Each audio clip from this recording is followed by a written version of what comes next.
Hello and welcome to HTM Explains the Freljord patch. Well, this has taken a while. Yeah, I bet if all of you guys have been paying attention, there's been a crazy amount of stuff going on the past month. And guess what? It's live. Yeah, we are doing this after the fact, aren't we? After everybody's played this and already knows what's going on. Well, it just came up today, so it's Yeah. not that behind. And it's quick enough that you don't have to read through all of the stuff from Riot. Indeed. So, let's explain stuff.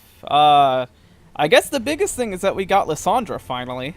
Lissandra the Ice Witch. She is a new ranged mage, able to go mid or actually top. And I'll explain that in due time. So we have her passive, which is Iceborne. Every 18 seconds, Lissandra's ability costs no mana. It is not affected by cooldown reduction, but whenever Lissandra impairs someone's movement speed with an ability, it is reduced by 1 second. And this ability is why she is able to go top lane, because she has a much more higher mana sustain than other champions that would be going up there that use mana. The only mages you see top lane now are like Vladimir and Kinnan, who don't have to worry about mana. Indeed. This is an interesting twist. So her Q is Ice Shard, and it's a skill shot. She throws a Spear of Ice, and it shatters when it hits an enemy, deals magic damage, and slows for a few seconds. And the shards pass through behind the target in sort of a small arc, which does the same damage, but it doesn't slow them, I don't think. No. Her W is Ring of Frost. It freezes an area around her in an area of effect. It deals magic damage and roots them for a little over a second. Her E is Glacial Path. This one's interesting. She throws a claw of ice in a line in front of her, or wherever you point it. It deals magic damage to those that are hit, and if she recasts it while it's still traveling, she teleports to that claw's current location. So it's got the damage, but it's also a very good mobility spell for her. Sounds fun. It works really well with her W and her ultimate, now that you're going to explain it. Yeah. So her ultimate is Frozen Tomb. This one has different ways you can cast it. You can cast it on an enemy. It freezes the enemy champion solid, and it deals magic damage and stunning for a few seconds. I think it's only to the target, or is it? I don't know if it's AoE. I can't remember. It freezes the target and then does the damage in the AoE. Okay. Or you can cast it on yourself, and Lissandra encases herself for a few seconds. She can't be targeted, and she's invulnerable, unable to take any actions. And then, okay. So those are the two different ways to cast it. After they're cast, it spreads around the target, either Lissandra or the enemy champion, and then deals magic damage. And it slows the enemy's speed for a few seconds in that area. For her, it kind of works like Zanya's, but with a bonus damage around her, because I was using it in a game earlier, and it like drops turret aggro and everything. It's very it has a lot of utility. You can either do it to get someone out of the fight for a little bit, or to remove yourself from the fight, and it still does the damage. Lissandra seems like this kind of person who wants to be in the middle of things too. I think she's a bit bulkier than some mages, and she has the skills to reflect that. But yeah, that's the roundup of her skills. How about that gorgeous skin she has? Yes, Lissandra's starting release skin is Bloodstone Lissandra. And rather than Gorgeous. It's amazing. Rather than the frosty, like, dark ice feel, it's got an entirely different, a gemstone sort of feel. The way she moves normally is like she has this sort of glacier she glides on. That's like the best way to describe it. She just sort of glides through ice. Yeah. But in this skin, it's sort of like molten gemstone. And doesn't that just sound awesome? It does. And all of her skills they don't have the same frosty things. They're just like shards of like gemstone and stuff, and it's really cool. It's a very red theme too, as opposed to the normal blue. It's a very nice skin. Lissandra's lore is quite interesting. It completely revamps everything we knew about the Freljord. And it's not really retconning, because this is just filling in the gaps that we didn't know already. Because apparently Lissandra has always been, the ice dervish, quote unquote, and she's been the leader of the Frost Guard. But it turns out this has all been a clever ruse. Mwahaha. It's very much less a retcon and more of like just a general telling the story of the Freljord. Like, Indeed. So apparently, all of the original Freljordans worshipped these things called the Ice Watchers, who were, I'm guessing, some crazy things from outer space, but that hasn't been confirmed yet. And Avarosa actually turned on them and led a bunch of Freljordans to defeat the Watchers and seal them away forever. Lysandra was like, bitch, I don't like that. And so she's been plotting her revenge for like centuries upon centuries upon centuries, and now she's bringing it all to fruition, but we don't know that yet, quote unquote. Ash and Sejuani still think she's Lysandra the Ice Dervish, and they don't know she's the Ice Witch. And yeah, it's spoiler, Lysandra is the Ice Witch.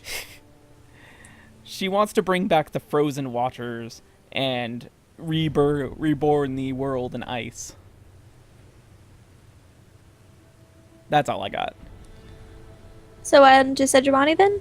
Yes. All right. For those of you who don't know, there was this champion released one day, and her name was Sejuani, and then she fell off the face of the earth. Well, guess what? She's back. They redid her model because a lot of people were complaining, how is she from this icy place when she's wearing nothing but a bathing suit?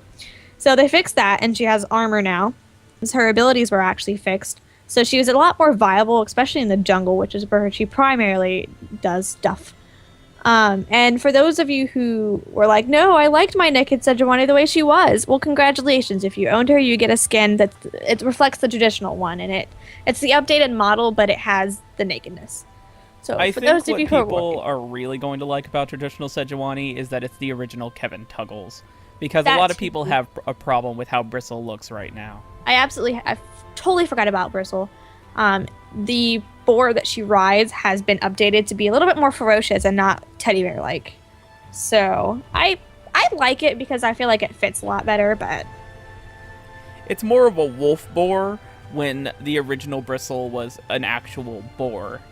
so it allows for some fun new skins because the model is a lot more able to be changed into other animals than the boar was. The way the rig works, it suits a lot more animals than just pigs.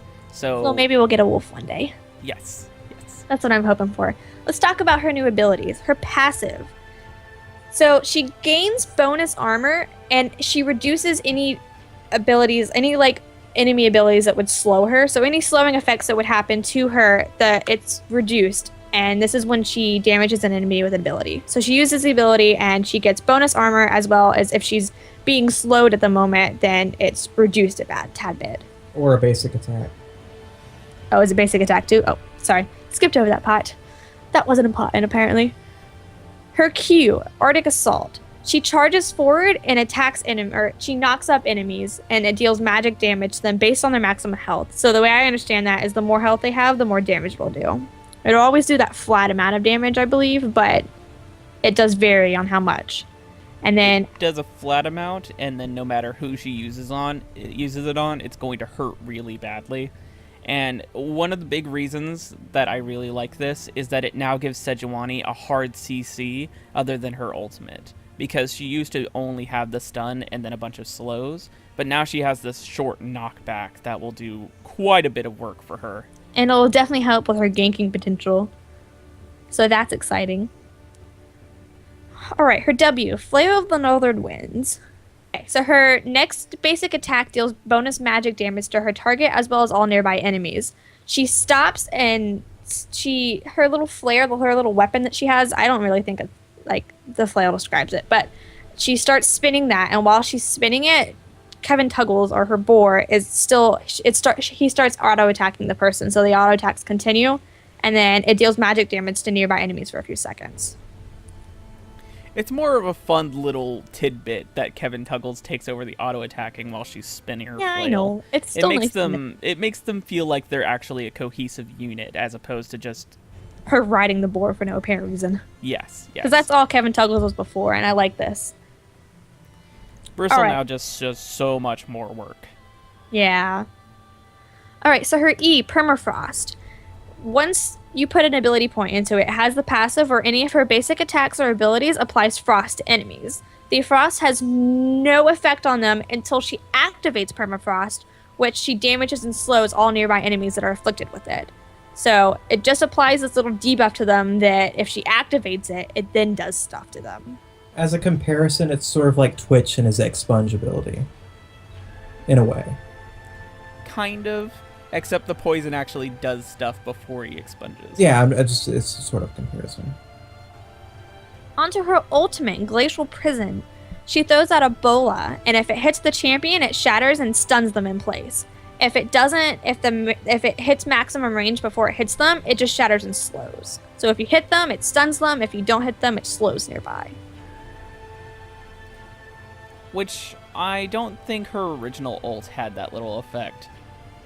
If it hit the maximum range, it's still stunned. They just... Because Sejuani has so much power in the rest of her kit, her ult doesn't need that much power anymore. Which is good. That's also a nice ganking tool, I believe. You mentioned her traditional skin already? Yep, she gets a traditional skin for all you people who want the boobies. Dat bore. I'm just saying, that's like the only reason why it's there, and Kevin Tuggles. And as an Easter egg for her new classic skin, her model has this new item, the Seeker's Arm Guard, on it. So that's pretty cool. Yes, it is her arm guard. Now, They changed some of her lore, didn't they? Yes, her lore. I was going to get to that if you just gave me a minute. Ugh. Wow. Jeez. Her lore is now revamped with the rest of Freljord. Pretty much, Sejuani was just like the Claw from Inspector Gadget, where he was a bad guy, but he never actually did anything. So Sejuani was obviously the antagonist to Ash, but she never did anything and nobody took her seriously. Now she is much more of a force to be reckoned with because she's gotten the Winter's Claw together and has really riled them up. And now they are on a crusade to purify Freljord of all the darkness being caused by Lysandra and all the weakness that is being caused by Ash.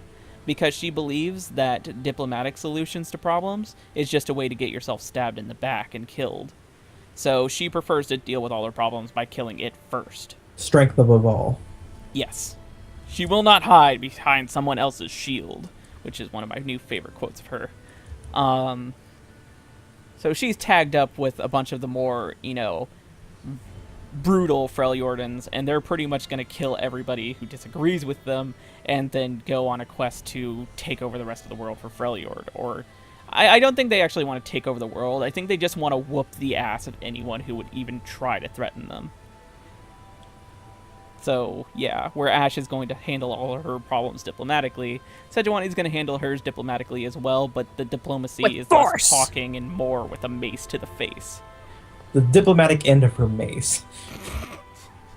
I just want to say I'm excited for Sejuani because I always felt bad that she was there and not existent, and since she's a jungler and I primarily jungle, I just want someone new to try.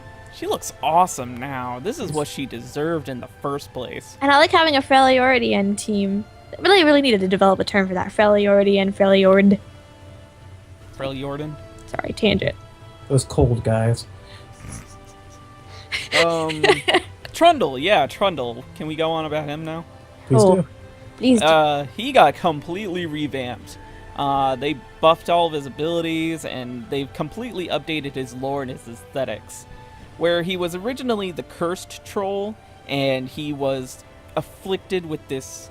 The disease, from what I understand, made them live forever, but they were constantly dying. So he's constantly in the state where he's dying, but he's not allowed to die. It's like a state of decay, wasn't it? Yes.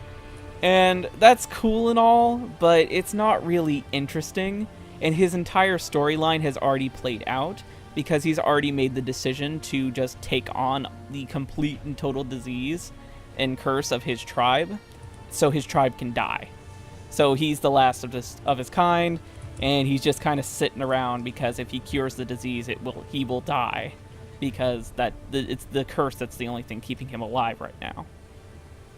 So they're like, well, let's make Trundle more interesting, and so they did. Trundle is now the Troll King. He went and he was like, you know what? I want to be boss of this place. But the original boss of this place kicked his butt. So he was like, hey, our stories of old trolls were like, the king troll is the guy with the biggest weapon. So I know of this huge weapon, and I'm going to go get it. And if I bring it back, I get to be king of the trolls. And they all laughed because, like, where is he going to find something? Because I'm pretty sure he was like, oh, the mace is twice as big as I am. Well, he went out and found that. But he had to take it from Lysandra. And so Lysandra didn't kill him. He promised her an entire army of trolls to help her take over the world. So he walked back to his clan with the biggest mace you have ever seen, crushed in the skull of the old troll chief, and he's like, I'm troll king now. No more chiefs. I'm the king. And now he's going all around Freljord uniting all the trolls, and those trolls are going to work for Lysandra, and it's not really awesome for anyone other than Trundle. And Lysandra. Well, yeah. The mace is a big hunk of what they call true ice, isn't it? Yes, So true it ice never is melts. a very interesting thing. It's what all like the important stuff in Freljord is made out of. It's like mythical ice that never melts and whatnot. Indeed. It's pretty neat. Now his abilities, his Q is now essentially the same. It used to be, and now it still is. He chomps on somebody and he increases his attack damage, but he also reduces the attack damage of the person he chomped. The big difference now, though, is now it actually works on towers. So, as I play Trundle, you guys are going to realize that I am going to have a great time taking down towers. Because between his W and the auto attack resets on his Q, he murders towers. So he literally just chews on towers. Yes. That's great. His W, since I just mentioned it, it used to, and still does, increases his attack speed and movement speed in this huge circle that he lays down on the ground.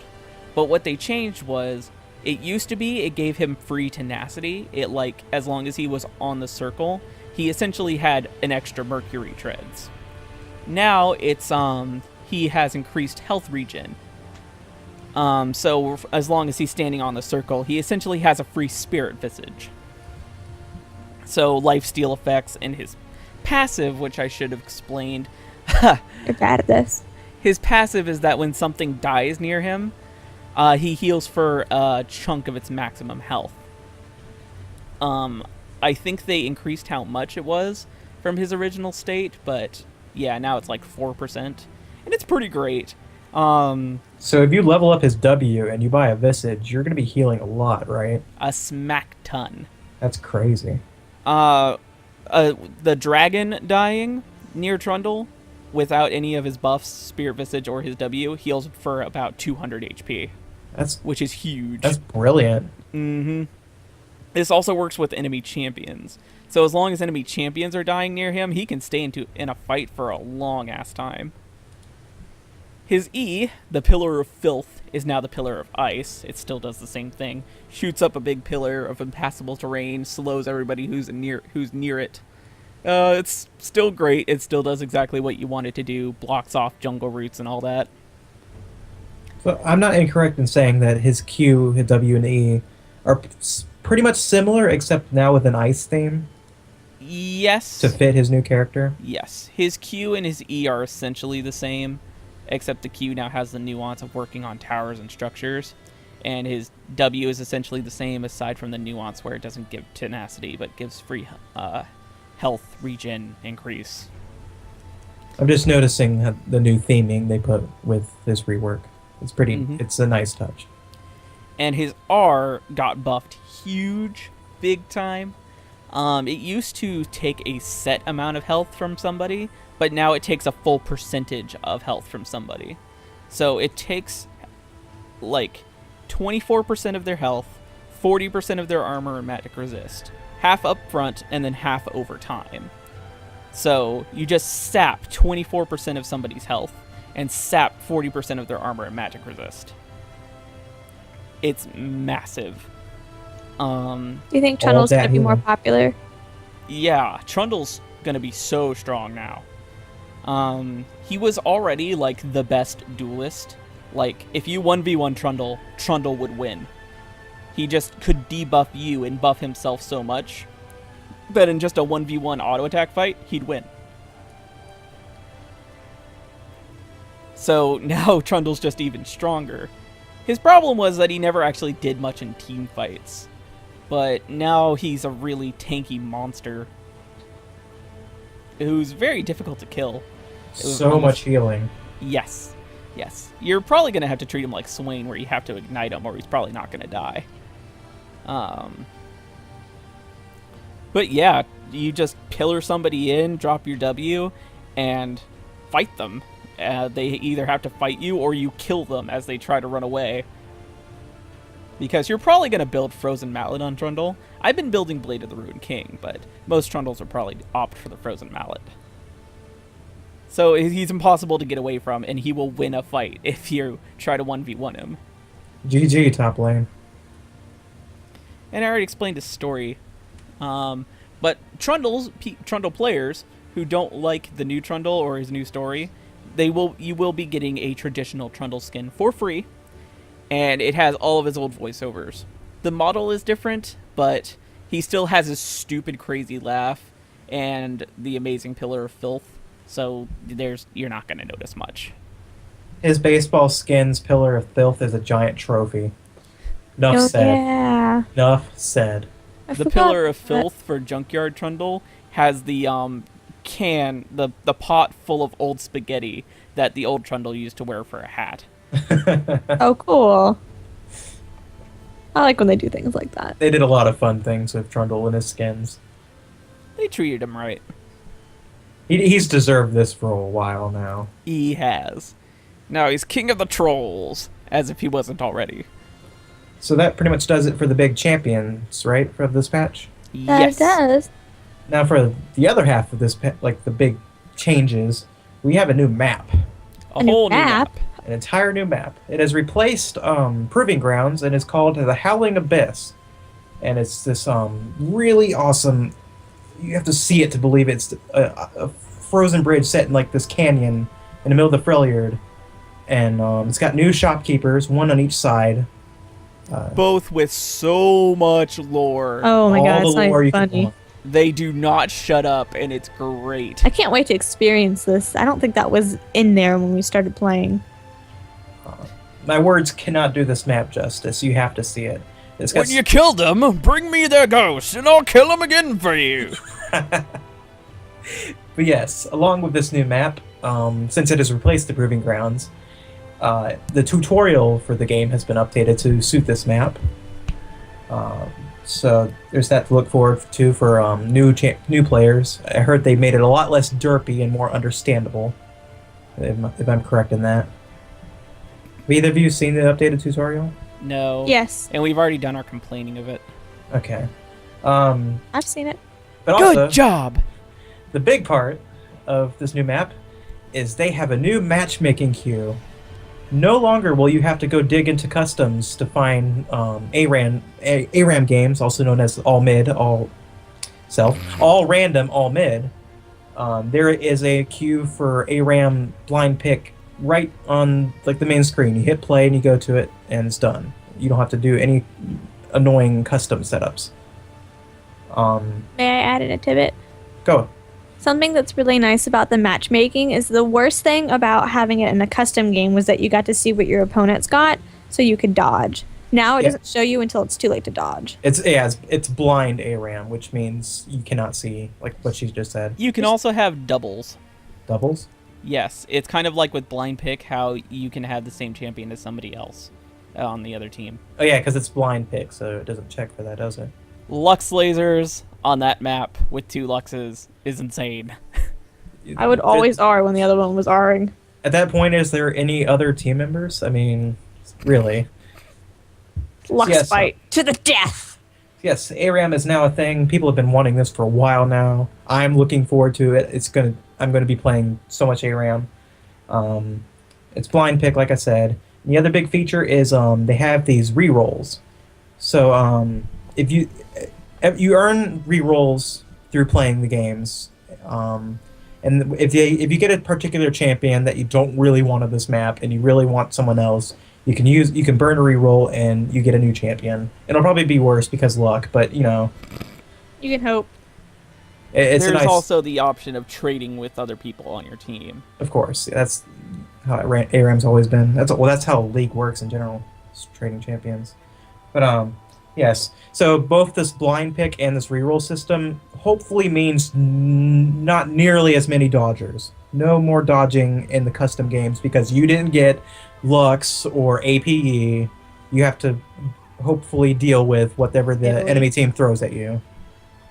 No, Playing ARAM just to play APE is a jerk move. You should feel bad. And in regards to how quickly you get these rerolls, you get reroll points after every ARAM game you play. You said it was affected by how many champions you own? Yes. Is that true? How many champions you own? If you own more champions, you get rerolls faster. How it works for me, owning essentially all the champions, I get a reroll every other game. So that's pretty cool. So if you own all the champions, like there's a big chance you get something you're not good with, you get more rerolls. That's a nice touch. But you can only stock up 2 rerolls. Oh yeah, they limit that. And that's pretty much it for Howling Abyss. It's fantastic. There's also Poro. Oh yeah, you can go ahead and talk. Are you talking about that? I don't know what they are. They're just adorable. So, on the map, running around, there are these cute little fluff balls called Poro snacks. Or are they just Poros? They're just Poros. I think they're just Poros. And apparently you can, at the beginning of the game, you can buy this thing to feed them, and they do random things. That's about all we know, but they are adorable. And they're only on Howling Abyss. Apparently you need the biscuit tier mastery to buy them, I think. I read that. That's what it look like. And they funny. they just do things when you feed them. But you can't buy it at all. Like, It's a fun Easter egg. I don't think it has any effect on gameplay. no, it's just They're fun. like little yaks. They're like little balls of yak. I think And they have these gigantic tongues. one of the things that it can do, I think I said one could explode into 10. Yeah, I read something like if you fed them 10, or like at least a bunch of snacks, they turn into like 10 mini ones. That's funny. They're cute. They're everywhere. They're hiding, not even just like on the floor level, just all over. Yeah, in a game I played earlier, we walked into one of the beginning bushes at the start of the game, and there were like 3 of them hiding in there. They were just adorable, and you couldn't see them because they work with the bushes. Most So, adorable gank ever. Yes. What's next? Lore. All the new Freljord lore. Ash's bow. They actually gave some background story to that. It is the bow of Avarosa, who was one of the original princesses of Freljord, and that's what gives her her power over ice. She doesn't naturally have the ability to shoot giant ice arrows that fly across the map and miss miserably. That's what the bow gives her. So you can blame the bow, right? Yes. That's good. Nunu originally was just some random kid on some random part of Freljord who had a random parent who died, and he got raised by randomly Yetis. died. Instead, he's a child of the Frost Guard, and he was taking care of Willump, who was like the only Yeti they managed to capture. And they just weren't treating Willump very well, and he was like, you know what? I'm gonna free you, Willump. And then the Frost Guard were going to kill him for freeing Willump. And so Willump kicked all their butts, and he and Nunu just went off into the wild blue yonder to have great adventures. Volibear, the Ursine apparently were really lackadaisical and didn't care about anything anymore because they were in a really, far off part of Freljord where nobody could touch them. But Volibear had a dream that darkness was going to overtake Freljord, and the Ursine would just be wiped off the face of the earth because they've given up their ability to fight. He's like, you know what? Screw that. We got to get our butts in gear. And so he went to the top of a mountain that is always in the middle of a lightning storm, and he got blessed with his powers. And the other Ursine were like, no, you can't ruin our thing. But then prophecies, he's the ice leader, lightning leader, whatever. And now he's whipped them all into shape, and all the Ursine are awesome warriors again. And they've allied with Sejuani. because Volibear believes that any form of weakness is just going to break them apart and let the darkness overtake them. So he's with Sejuani in the where everyone needs to be strong, otherwise Freljord won't be able to fight this. Olaf is originally from Lokfar, and Lokfar is originally from another continent.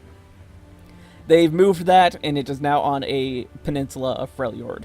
So Olaf is Freljordan, all Lokfarians are Freljordan, and they are still brutal, berserker, kick-ass guys. So just their And, of location course- has changed. Yes, pretty much. And Olaf has thrown his lot in with Sejuani. Tryndamere. He, in his original story, he was the barbarian king, and his barbarian guys got wiped out by Noxians, I think. They've changed it to where his barbarian tribe got wiped out by a man with a living sword, who I hope to God is a new champion, because I would play the fuck out of that. And he was the only survivor, and he just chose not to die. Like, he could have died, but he was like, nope! And now he's going to go out and become the greatest warrior who ever lived, so he could take down this guy and get his revenge forever. I like how his lore explains his ult. I just was amused by that.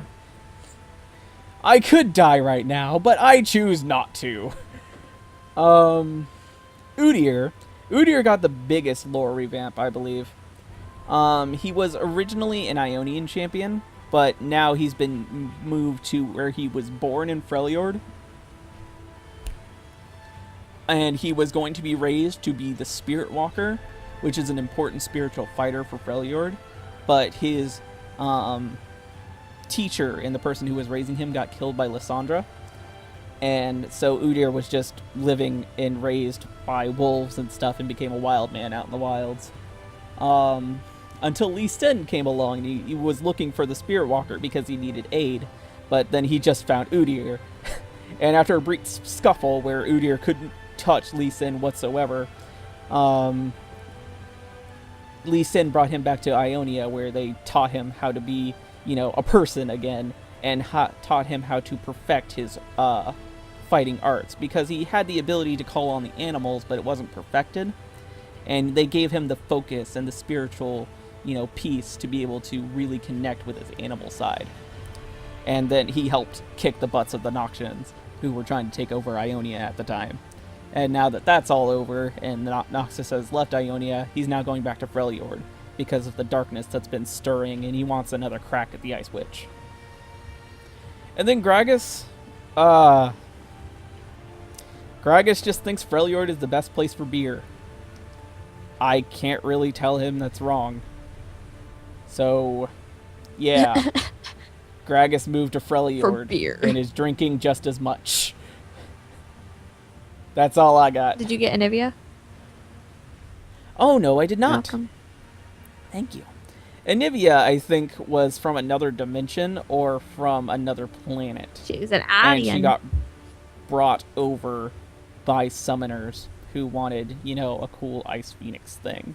And then she just moved to Freljord because that's where she belonged. Now she is born of the Freljord. She, represents the heart of Freljord.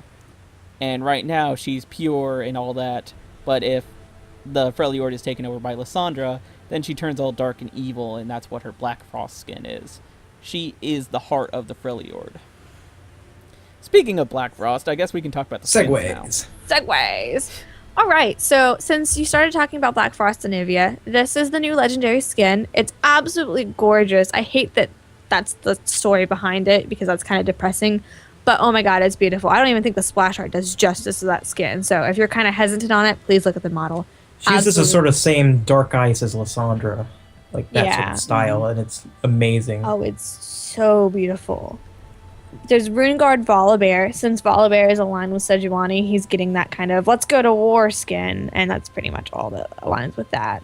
I'm not too I'm kind of about it, but I'm not He's a a Volibear grizzly. I like it a He's lot. a grizzly bear, right? And that. Yeah. Yes. He's a grizzly armored bear. And then the last one is Ice Drake Shyvana. I don't think it has anything to do with Freljord other than the ice theme. I think that's alternate timeline kind of stuff. Yeah. Like if Shyvana was born of Freljord, Anivia is a possible future. Runeguard Volibear is a future that is yet to come. That's when Freljord goes to war completely. That's what he's going to look like. And then Ice Drake Shyvana is like an alternate history timeline. I just want to say the skin is gorgeous. Oh my It goodness. is beautiful. It is absolute, Oh, and that gosh. splash art is badass. I will be getting that. Can't really play Shyvana because she's not very good in season 3, but oh my god, I want it. We're working on that. And I will prepare her so when she's ready, I will be the most overpowered person in the world. Watch yourself. All fantastic skins, though. I'm excited for them, and that's pretty much all. I feel like there's so much more because we were getting all of the Sandras and stuff, and all the WeWorks, but yeah, those are the new skins, and they are all available for purchase. Freljord! That's basically all the Freljord patch.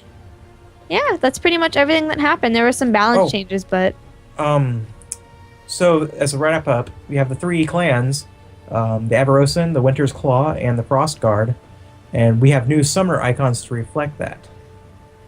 So the way this works is you go into your summoners icons and you choose one, and you have to win 10 normals or ranked games while using that icon, and you unlock it permanently. But Not in a row. no, you don't have to win just 10 games in general, not in a row. But then you cannot earn the other 2. If you try to earn the other 2, you reset your progress. So you have to pick a side. Frost Guard all the way. should probably go ahead and mention there is this in-game thing. You guys will probably have to explain this because I'm not familiar about it. There's kind of like the Kha'Zix Rengar thing with the 3, Lysandra, Alright. Ashe, and Sejuani. Tybalt probably understands that better.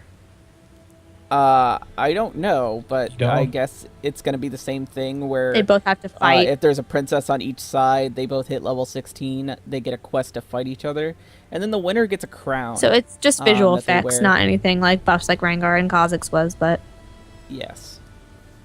Yes. It's just something for the different ice tribes to duke it out. Yes.